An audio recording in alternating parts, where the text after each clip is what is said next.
ലോക്സഭാ തെരഞ്ഞെടുപ്പിൽ ഇന്ത്യ സഖ്യത്തിനും കേരളത്തിൽ ഇടതുമുന്നണിക്കും തിരിച്ചടി പ്രവചിക്കുന്ന എക്സിറ്റ് പോൾ ഫലങ്ങൾ തള്ളി LDF.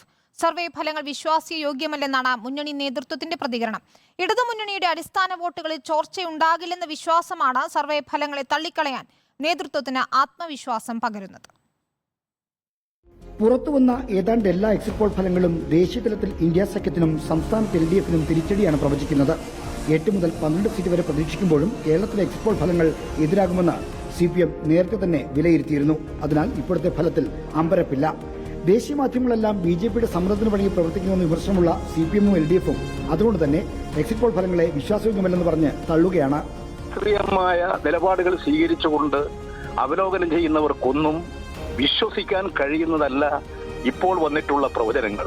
ഈ പ്രവചനങ്ങളുടെ അടിസ്ഥാനത്തിൽ ഇന്ത്യ മുന്നണി വ്യക്തമാക്കിയതുപോലെ അതീവ ജാഗ്രത ഇന്ത്യ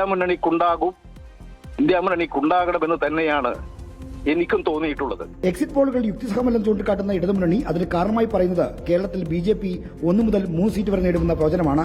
അതൊരിക്കലും സംഭവിക്കില്ലെന്നാണ് CPM നേതൃത്വം വിശ്വസിക്കുന്നത്. എക്സിറ്റ് പോൾ എന്ത് പറഞ്ഞു കഴിഞ്ഞാലും BJPക്ക് കേവല ഭൂരിപക്ഷം കിട്ടുമെന്ന് തോന്നുന്നില്ല. ഇന്ത്യ രാജ്യത്ത് ആദ്യത്തെ സംസ്ഥാനമായിരിക്കും എല്ലാ സീറ്റും ഇന്ത്യ മുന്നണിക്ക് സംഭാവന ചെയ്യുന്ന കേരളം.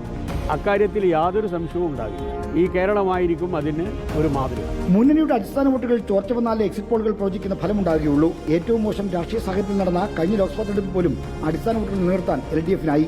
അതുകൊണ്ട് പ്രവചനം ശരിയാകില്ലെന്ന പ്രതീക്ഷയിലാണ് LDF നേതൃത്വം. പ്രതീക്ഷ ശരിയോ തെറ്റോ എന്നറിയാൻ ഇനി വേണ്ടത് മണിക്കൂറുകൾ മാത്രം. വേവുവോളം കാക്കാമെങ്കിൽ പിന്നെ 6 വോളം കാത്തുകൂടെ?